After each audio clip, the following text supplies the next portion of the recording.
Deja vu as Houston Rockets training camp is right around the corner. And yet, once again, a year later, Ben Simmons being connected with rumors towards the Houston Rockets organization as they potentially shop around the guy that was starting in a lead guard position for them in their past campaign. That, as well as the details on the Dante Exum contract, all of that and more coming up right here at Locked On Rockets. It's the Locked On Podcast Network, your team every day. This is Mission Control, Houston. Ignition sequence start. With the second pick in the 2021 NBA Draft, the Houston Rockets select Jalen Green. T-minus 15 seconds. Guidance is internal. I'm going to keep working. I'm going to keep getting better every day. I'm going to keep perfecting my craft. And every time I step on that floor, I'm coming. 6, 5, 4, 3, 2, 1.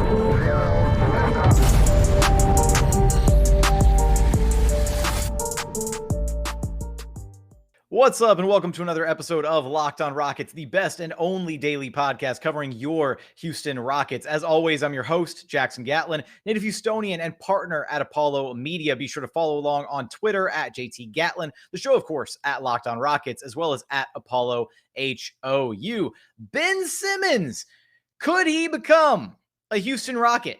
You know what? I'm fully convinced we're just going to keep having this conversation once a year forever. Whoever the next lead guard is for the Rockets. Maybe next year we will be discussing trading Kevin Porter Jr. for Ben Simmons. No, I kid. I digress. Not digest. Words or whatever. Anyways, we're going to talk about Ben Simmons, and we're going to talk about the latest in the John Wall saga and how that whole situation is playing out. But before we get there, I do want to talk about Dante Exum. And I want to get the specifics on the Dante Exum contract, but I do want to throw out really quick. It's cool that we got the news officially that one Craig Ackerman, very good friend of the show, good friend of mine, is going to be slotting in as the full-time TV play-by-play broadcaster, which means one Matt Thomas will be now the full-time radio play-by-play broadcaster for your Houston Rockets. So congratulations to both of those guys, no longer having to slide back and forth for Craig. Matt no longer doing the PA announcing, unfortunately. If I had an inkling of who I would like to see potentially slot in as the new PA announcer, I'm just going to throw it out here right now. It'd be really cool to see our guy Roosh Williams step in and be able to, I don't know, like wrap the Rockets starting lineup. I'd be down to see that. If you want to see Roosh be the new PA announcer for the Rockets, drop a line. Be interested to see how many people would support that message there. But that being said, congrats to both of those guys. Hopefully, two guys, Craig and Matt, that we will be hearing from on this very show before we get this next season underway. Now, that said, let's dive into the details on the Dante Exum contract. So, Rockets waiving Tyler Bey to make space for the carrying capacity of the 20 training camp contracts going into Rockets training camp, or NBA training camp, I should say. Now, the specifics on the actual Dante Exum contract, it is a standard NBA level contract. So right now, the Rockets are running 16 standard NBA contracts, which is one more than the cap of 15 possible contracts that they can have come October 19th, the start of the NBA regular season. So they will still have to make room for that contract at some point. Obviously, we've spoken about this before. The more than likely candidate, unfortunately, right now as it stands, is Kyrie Thomas, whose contract is non-guaranteed. He would be the easiest candidate to just waive to make a space for Dante Exum going into this next season, unless there is a trade that takes place between now and then. And those are going to be some of the things that we talk about when we get to the John Wall stuff in segments 2 and 3. But the specifics on the Dante Exum contract, it's very akin to the Nene contract of old. So really, the student has truly become the master when it comes to Rafael Stone and Daryl Morey. So if you'll remember, if you don't, let me run you through a quick refresher. Daryl Morey tried to get very cheeky with the CBA and tried to basically turn Nene into a walking TPE, a walking tradable player or traded player exception, by structuring his contract in such a way that the outgoing trade value of said contract would be worth roughly like $10 million. The base value of the contract being somewhere around the $2.6 million range, and then having about $7.5 million worth of incentives, which were deemed unlikely incentives, tacked onto the contract so that his outgoing trade value would be about $10 million, because the Rockets had no mid-tier salaries to be able to aggregate in trades back then. PJ Tucker was the closest one, and obviously he was an integral part of what the Rockets were trying to do. Unfortunately, the NBA front office took a look at that contract and said LOL and told Morey to stuff it. So Nene's contract was, run through, but it was just for the base amount of the $2.6 million. They did not include the unlikely incentives that Morey tried to get creative with about, total games played and all this other stuff that he tried to get cute with. Now, instead, Rafael Stone was not nearly quite as aggressive with it with the Dante Exum contract, but Dante Exum signing a 3-year deal for roughly about $15 million across the entire 3-year deal. Now, that's non-guaranteed, and it has base salaries in each of the 3 seasons of first $2.5 million, then $2.3 million, then the final season $2.1 million. So for each season, it kind of scales down a little bit. Each year has a trigger date, and the base amount becomes guaranteed as long as Dante Exum is not waived by the guarantee date or the trigger date in the contract. Now, there are 2 kind of exceptions made in the contract that add to what are now deemed likely incentives. So the opposite of the Nene situation, where Dante Exum has to play has to average 15.8 minutes played per game, along with a personal net rating of plus 2.7 or better to be able to match the incentive, or to be able to achieve the incentives that will then create, bump his contract up to about $5 million per year. So the way that it works out, this upcoming season, he's got the $2.5 million base level deal on his contract, right? Then he has a $1 million incentive if he averages 15.8 minutes played. And then he has a $1.5 million incentive for a plus 2.7 net rating. The NBA front office took a look at those incentives, and they basically deemed them likely incentives, meaning it's understood that there's a pretty solid chance that Dante Exum will meet the criteria to receive those bonuses. Therefore, his contract, as far as outgoing tradable salary is concerned, will be worth $5 million once his trigger date steps in, which is January 7th, right? Hang on, make sure I want to get that right. Yeah, so Dante Exum becomes tradable on December 15th, but because his contract is not fully guaranteed or the base salary of his contract is not fully guaranteed until January 7th, he's only worth about $3.3 million in outgoing trade value upon December 15th. But then once January 7th rolls around and gets here, his contract will be worth the $5 million in outgoing tradable salary. So to recap, Rafael Stone got creative with the CBA, had a fun time structuring this contract, basically set it up to where Dante Exum is, a nice little $5 million aggregatable salary for any potential trade purposes the Houston Rockets might be looking to, include themselves in as this upcoming calendar season rolls around. And hey, on top of that, right, for the reasons that we talked about before, Dante Exum's still 26 years old. He, was a highly touted prospect coming out, has had a bad rash of, injuries and just a lot of, hasn't had the best luck, right, at the NBA level. So he's not exactly a guy that is, a high risk candidate. And obviously the Rockets are kind of buying low on him right now with these very, non-guaranteed deals. And they could very easily, drop him without any concern whatsoever, because his trigger date is very clear that if he's not panning out, if he's not going to make the rotation, if it's not worth their while, the Rockets can get rid of him quite easily. So I really like this. It's a low risk, high reward play because, hey, maybe Exum pans out and he actually can turn it around and stays healthy and he becomes a, integral part of what the Rockets are trying to do, or at least a serviceable bench player with some good defensive acumen. Or he floats around and he's just a $5 million trade chip that they can throw into a potential deal down the line for salary matching purposes. So either way, I like this move. I think it's a smart play by GM Rafael Stone, and it just continues to show that Stone knows what he's doing. And obviously he worked extremely close with Daryl Morey all these years, but maybe there needs to be a conversation down the line about who was really pulling the strings behind some of these deals, and who may have been the mastermind truly running some of the stuff in the Rockets front office behind the scenes. Because obviously Daryl Morey got a lot of the credit, but there was a brain trust, Eli Whitis, I should say, as well. Being in that core group of executives that were in charge of so many of the moves that the Rockets have made over the years. So again, want to give Rafael Stone his props for being very creative with this move. But with that, I want to dive into some of the John Wall discussion, because that's where all the juicy bits are right now. And we're going to get there after a quick message from our friends over at Sweatblock, because look, sweating sucks. Like, I'm sorry. I mean, unless you're at the gym and you're, working up a good sweat there, like, when's another time that you like sweating? I mean, like, maybe if you're out for a run, sure. But, whether you're running errands or you're meeting up with somebody for lunch or you're going on a first date or, business meeting, all of the above, right? Sweating can be uncomfortable. It can cause you anxiety. It can, it can derail your whole day if you're going to sweat through your outfit, your clothes, whatever you're wearing.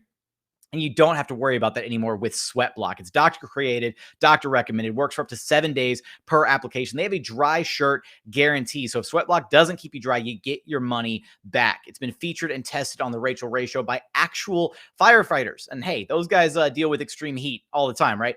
So Sweatblock is stronger and more effective than most clinical antiperspirants. You basically just put it on at night before you go to bed. The next morning you wake up, wash, go about your day, put on your makeup, go through your whole morning routine, and you are going to have a dry shirt guarantee. So it sounds a little bit too good to be true. So check it out, test it out yourself. Again, dry shirt guarantee. If it doesn't work for you, get your money back. And you can save 20% off at sweatblock.com with promo code Locked On. Also available at Amazon and CVS. Again, that's 20% off at sweatblock.com when you use promo code Locked On. And another message from our friends over at DirecTV, because look, you got, I'm sure you've heard this before, right? You can relate to it, I bet. You got a device that lets you catch the game live, another one that's letting you stream your favorite shows. You got highlights on your phone, and then you've got your neighbor's best friends, login for all the other good stuff, right? Let me tell you about a simple way to get all that entertainment that you love without the hassle. A great way to finally get your TV together. It's called DirecTV Stream, and it brings your live and on-demand favorites together like never before, so you can watch your favorite sports, movies, and shows all in one place. That means no more juggling the remote, no more need to buy another device ever again. And the best part, there is no annual contract. So get rid of the clutter and the confusion and get your TV together with DirecTV Stream. You can learn more at directtv.com. That's directtv.com. Compatible device required. Content varies by package. And continuing on here at Locked On Rockets, your daily podcast home for everything Houston Rockets basketball, part of the Locked On Podcast Network, your team every single day. Let's dive into the latest in the Jonathan Hildred Wall saga. That of which being, first off, which direction do I want to go with this first? I'll hit on the most recent news, which is a peer of mine, a good friend, Evan Dammarell, reporter covering the Cavaliers, reported that after talking to some folks over the weekend, host over at Locked On Cavs, there we go, that's brain fart. Forgot to include that in Evan's luxurious title. But he basically shared the news that after talking to some folks over the weekend, it seems that the Houston Rockets are seriously interested in acquiring 76ers forward Ben Simmons prior to the start of training camp. Things remain fluid, but John Wall would be headed to Philadelphia in a possible trade per sources. Now, here's the thing is Evan's plugged in. Like, I know Evan's plugged in around the league. I don't know if the people he's plugged in with are truly as plugged in with the goings on of the Houston Rockets, because frankly, under Rafael Stone, the Rockets have really kept a lot of stuff largely under wraps. They really have. They haven't, angled the media the way that they had in previous years under the Daryl Morey tenure quite as often as it felt like, I guess I should say, felt like they did it more so during the Daryl Morey era than they have during the Rafael Stone era. And right now, the way that I kind of interpret this is, frankly, there's a lot of connections between these two organizations, between the Rockets and 76ers. And obviously they had the previous trade dealings, in the James Harden saga at the beginning of last season. Then now you've got Ben Simmons wanting out from Philadelphia. You've got obviously the relationship that Rafael Stone and Daryl Morey have shared. So to me, part of it might just be Stone and Morey doing their due diligence, kind of kicking the tires on what a trade between these two organizations may look like, whether that's a 1-for-1 trade where it's just those two teams involved and it really is Ben Simmons and John Wall as the two centerpieces of a supposed trade between these two organizations, or potentially it's those two discussing what getting a third or even a fourth team might look like. Evan, being a reporter covering the Cleveland Cavaliers, lends me to believe that maybe what if it had something to do with Ben Simmons going to a third team, like say the Cleveland Cavaliers, John Wall going to the 76ers, and then some combination of assets and or Kevin Love going to the Rockets and then the assets back to Philadelphia along with John Wall, because that's an interesting trade permutation. You can also throw the Minnesota Timberwolves into that discussion, right? Another team that has had some rumored interest in acquiring Ben Simmons, but apparently don't want to give up any of their core players to do so. So there's a lot of moving parts here. So obviously you've got the relationship between Morey and Rafael Stone to consider. Also, you have to consider the Clutch Sports angle. So Ben Simmons, represented by Rich Paul and Clutch Sports. John Wall, also represented by Clutch Sports and Rich Paul. So if Rich Paul thinks that getting Ben Simmons out of Philadelphia is his number one priority, but putting John Wall in Philadelphia, it makes him, puts him in a better situation than what he's got going on right now in Houston. I don't necessarily think that Rich Paul is like soured on Philadelphia, but Ben Simmons clearly is. So Simmons wants out. And obviously that relationship is completely strained. Ben Simmons, reportedly isn't going to show up for training camp. The 76ers are trying to get him to show up for training camp. There's very little leverage that Daryl Morey and the Sixers have in the situation. It's very akin to what was going on with James Harden and the Houston Rockets just a summer ago. Now, the thing is James Harden is quite, is a different tier, a different caliber of player than Ben Simmons, is a top 5 player in the NBA. Ben Simmons, with his shooting woes, you can't really even make, to me, you can't make the argument that he's top 10. Not yet. Maybe you have this, hope that Ben Simmons could potentially develop and become a top 10 guy down the line, but 25 years old already, hasn't shown a willingness to progress in that area of his game. And frankly, I'm not completely against the idea of entertaining a John Wall for Ben Simmons deal, but we already saw how Daryl Morey valued Ben Simmons as an outgoing trade piece, as the centerpiece of a James Harden trade package just this past season. And now you're telling me that there's a possibility that Daryl Morey might be willing to part with Ben Simmons for John Wall, a guy who's going to be making over $90 million over the next 2 seasons. And is frankly, a little injury prone, not quite the player that Ben Simmons is. Maybe he's a better fit in Philadelphia. Sure, you can make that argument. There's a lot of different ways that you can carry this conversation, but ultimately, I think if you're looking at it from the Rockets lens, there's not a chance in hell that John Wall is good enough to be the centerpiece for a Ben Simmons deal, unless the 76ers are expecting a ridiculous haul of assets back in addition to John Wall to facilitate said trade. And frankly, at that point, if you're considering, having to potentially part with, some of the young core, be it Jae'Sean Tate, KJ Martin, any of the potential rookies that just came out in this past draft, or any of the future draft capital for Ben Simmons, that's where you start having to draw a line in the sand and say, no, it's not worth it at that point.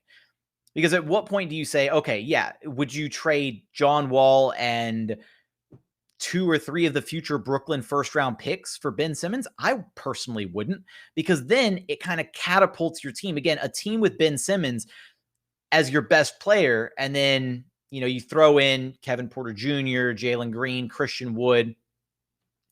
That team could be exciting, and it could be interesting. And if Ben Simmons if Ben Simmons is being brought in as Ben Simmons, the power forward, not Ben Simmons, the point guard, then my interest is suddenly piqued a little bit. But at the same time, I'm still a firm believer that players of that type of breed, when it comes to like, I guess there's certain players in the NBA, Ben Simmons, Rudy Gobert, one Russell Westbrook, who have glaring flaws in their game, who are absolutely future, likely first ballot Hall of Famers, absolutely elite at other areas of the game, but they have glaring flaws that can be exposed and are magnified on the biggest stage in the playoffs, right? And Ben Simmons is clearly one of those guys. And at this point, I'm not confident in his ability to adjust his game, to develop, to get to a point where that's not going to be an issue down the line.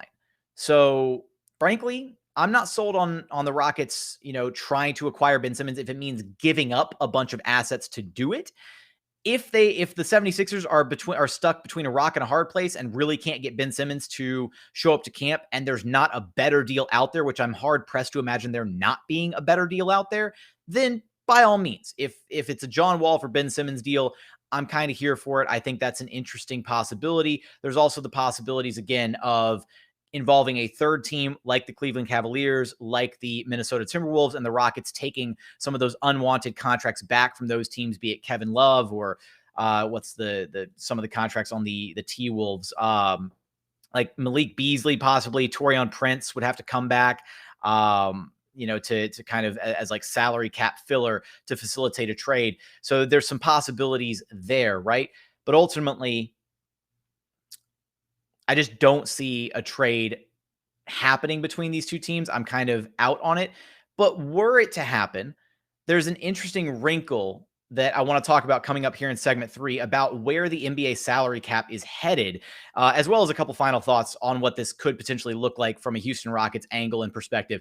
We're going to get there after a quick message from our friends over at Sleeper. Because look, in 2018, fantasy sports experts at Sleeper realized that fantasy basketball was broken. Games were being won and lost based on whose players had more scheduled games that week. It made no sense and required very little strategy. So in 2020, Sleeper released a brand new way of playing fantasy basketball. It's called Game Pick, and it's only available on Sleeper. In Game Pick, owners pick a single game per week for each starter to count towards their team's total score, ensuring an even number of games played between opponents. The days of losing because your opponents simply had more scheduled games to play in that week are over. The days of mindless daily busy work are over. The days of giving up halfway through the season because of all that busy work are also over. In Game Picks, you pick one game per week for each player based on player matchups, home versus away, opponent's defensive ranking, pace of play, and more. All of that adds up to more strategy and less busy work. Whether you prefer redraft, keeper, or dynasty, Game Picks has you covered. Sleeper cracked the fantasy basketball code. If you play fantasy basketball, if you prefer building out a weekly strategy versus daily busy work, you're going to love Game Picks. Download the Sleeper app and start a league with your friends today. You will not be disappointed. And another message from our friends over at Theragun, because look, you can't let the stress of daily life weigh on your body. Whether you're an elite athlete or someone like me, just trying to make it through the day tension-free, Theragun can help. Theragun is the handheld percussive therapy device that releases your deepest muscle tension using a scientifically calibrated combo of depth, speed, and power. And it's as quiet as an electric toothbrush. The Gen 4 Theragun doesn't just feel good, it gets to the source of the pain by releasing tension using Theragun's signature percussive therapy, which goes 60% deeper than vibration alone. So whether you want to treat your muscle tension from working out, an injury, or just the stress of everyday life, there's no substitute for the Theragun Gen 4. Try Theragun for 30 days starting at only $199. Go to therabody.com/lockedon right now and get your Gen 4 Theragun today. That's therabody.com/lockedon. Therabody.com/lockedon. And final segment here at Locked On Rockets, your daily podcast home for everything Houston Rockets basketball. Now, with where we're at with this John Wall situation and obviously the Ben Simmons saga and what the 76ers are going to manage to do there, I ultimately don't see the Houston Rockets being the landing spot for Ben Simmons because I think the price point is just too high. And I think that's where I'm coming away with this from is it does not make sense for the Rockets to give up pieces of their young core who they have yet to see, really truly have a chance to develop over time to see where they're at. It doesn't make sense to give up any of the, new rookies that they're getting ready to bring in. And it doesn't make sense to give up a chunk of future draft capital for Ben Simmons because, frankly, I think there's concerns about his game, concerns about where a team truly led by Ben Simmons with him as your number one option can really take you. I do think there's a possibility that maybe the Rockets are trying to kick the tires and be interested as a third team to potentially facilitate a deal. Because if you can get involved in a Ben Simmons deal and send John Wall to Philadelphia and take back a less prohibitive contract than John Wall's, or potentially break up John Wall's contract into 2 other slightly smaller contracts, or even 3 other smaller contracts with, varying degrees of years and whatnot on them, then suddenly you're not as hamstrung over the next season or 2 and forced into a situation where you have to start entertaining a buyout with John Wall at the midway point of this season or potentially next summer. It's great that John Wall has decided to sit out until a trade partner is potentially found. That's incredible. I don't know how, right? There's a possibility that may not be the case the entire season, right? What if he gets itching to play 2 months into the season and says, no, you know what? I want to play. Right? I'm under contract. I'm healthy. I want to play. Put me in. Right? That could potentially mess up a lot of chemistry, a lot of the dynamics of what this young group is trying to establish together. Do I think he's going to, suddenly renege on his promise and turn around and say, nah, I want to start playing it and I better start if I'm going to play? No, I don't think that's going to happen, but I think it's a possibility.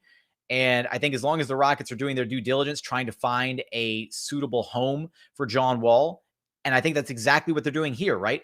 Is if there's a chance to get in on a potential Ben Simmons deal and be a third team in this deal just to help kind of facilitate things and have John Wall's sizable contract be used as salary to either send to Philadelphia or, it in place of Ben Simmons, and maybe they're getting some more assets back later that they can then flip into a potential, another piece to pair with John Wall, because John Wall by himself is not a great return for Ben Simmons. But if you're talking about John Wall and assets and young pieces and whatever to then flip into another guy who can help the 76ers continue to play and compete at a high level, then I think you're in a much better situation overall. This situation that Morey finds himself in with Ben Simmons wanting out is so different from the Houston Rockets situation, because the moment James Harden said he wanted out, especially after the Russell Westbrook trade happened, the Rockets were not going to be contenders without James Harden. The 76ers still have Embiid. They still have a competent roster. They still have a competitive roster, even without Ben Simmons. So they do have to get something of value back. They can't just flip Ben Simmons for future picks for a historic draft haul and then, sit on their hands and see how the season goes. They need to remain and be competitive now, especially in an Eastern Conference featuring the reigning champion Milwaukee Bucks and the super team Brooklyn Nets. They need to make a move and figure something out that's going to help extend their chances to win right now. And that's the kind of rock and a hard place that Daryl Morey finds himself in. And I'm not envious of him being in this position. But again, as I've commented on this before with the Ben Simmons situation, it is a bit of karmic retribution that Daryl Morey left the Houston Rockets high and dry and now finds himself dealing with yet another star who wants out. So sorry, Daryl Morey, but that's your just desserts. I do want to spend a brief moment talking about this interesting thing that I was reading about with the NBA and, looking to sign their new broadcasting contract here, soon, basically aiming for an over $75 billion deal that would compensate the league with $8.3 billion annually. According to a league source, projections indicate that a $171 million salary cap is possible, assuming no cap smoothing by 2025. So we've taken a few episodes to highlight, most recently with good friend of the show, Prodigy, highlighting the fact that summer 2023 is a really pivotal moment for the Houston Rockets rebuilding timeline, because that's the summer where this young core will have had a couple seasons to play together, a few seasons to gel, get up to speed at the NBA level, really start to see what this young core group of guys has together, and then decide whether or not they want to commit big money to Christian Wood that summer, right? So as well as like Jae'Sean Tate and all those guys.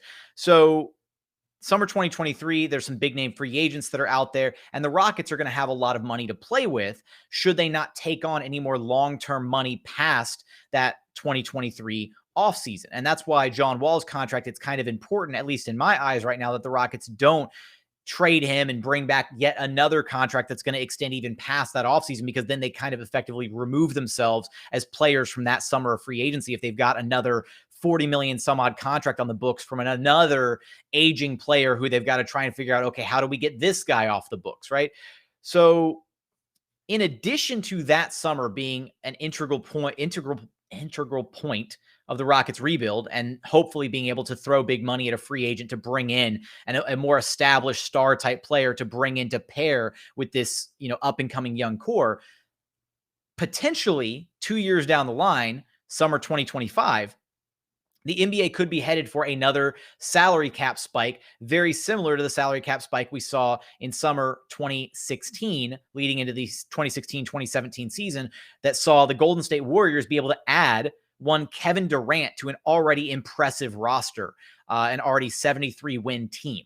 So ultimately, I think it's really crazy that the Rockets potentially have a chance to, one, obviously cultivate and grow this Rockets young core, keep everybody on team-friendly deals, because everybody's going to be on their rookie scale deals. And then even as they're rolling into their extensions and whatnot 4 years from now, we're talking about the current crop of rookies, that won't kick in until that summer, right? So they'll be restricted free agents that summer 2025.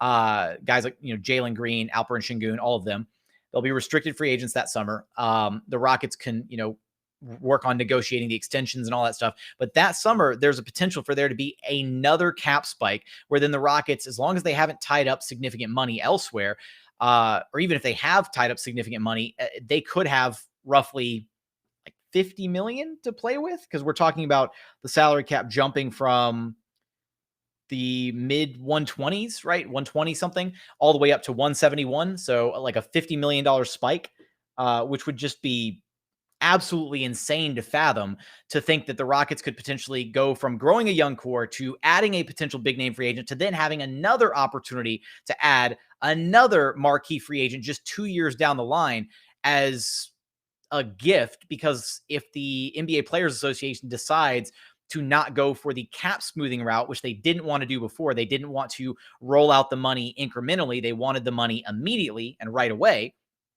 So history has shown us that that's how the NBA Players Association decided they handled it before. If they handle it again that way, then potentially another gigantic cap spike for the Houston Rockets to take advantage of. And we're already, thinking that they could be significant players in summer 2023 and then be, on the rise towards championship contention or aspiration again that following season, going into the 2023-2024 calendar season. If this happens, if this, NBA salary cap spike happens further down the line, then they could, if they've made the right moves to that point, then they could be another serious player that summer with just, again, a gift wrapped asset of, okay, here, go take your pick of the free agents this summer, because there's all this money to play around with. And so I just wanted to throw that out there because I thought it was a very interesting story, and also not the end of the world if the Rockets decide that they wanted to bring back or potentially try to bring Ben Simmons in, as by part of a John Wall transaction, because Ben Simmons does have his contract running through, I believe, the 2025 offseason, I think, if memory serves. I want to double check that math on that actually really quick. So let's we go back here. Ben Simmons, 4 years. Yeah. So he runs all the way through the 2025 summer. So that would be a bit concerning, right? Having all that money tied up in Ben Simmons. But if his contract falls off at the same summer where there's a potential cap spike, and then maybe you have double the amount of money to throw around at free agents, I don't know. I thought it was interesting. I thought it was cool. I wanted to highlight it. We're going to keep discussing the John Wall situation. I want to dive into some actual permutations and potential trades and, what could happen there, as well as some, wild tinfoil hat theories and stuff about where he could end up past just the, kind of the boring answer of, he's probably just going to sit and maybe get bought out further down the line, because that's no fun, right? That's no fun. It's fun to speculate on some of the other crazy stuff that could happen. We will have the Podfather himself, one Bendu Bose, joining us on our very next episode, so be on the lookout for that one. But for today's show, that's going to do it. As always, thank you so much for listening. Thank you so much for watching. If you haven't done so yet, please subscribe to the YouTube channel. Please subscribe wherever you get your podcast, free and available on every single platform: Google, Apple, Spotify, the brand new Odyssey app, you name it, free and available. Locked on Rockets podcast. Just search it wherever you listen to your pods. We'd sincerely appreciate it. But again, for today's episode, that's going to do it. Thank you for watching. Thank you for listening. And we look forward to having you back right here at Locked on Rockets, your daily podcast home for everything Houston Rockets basketball.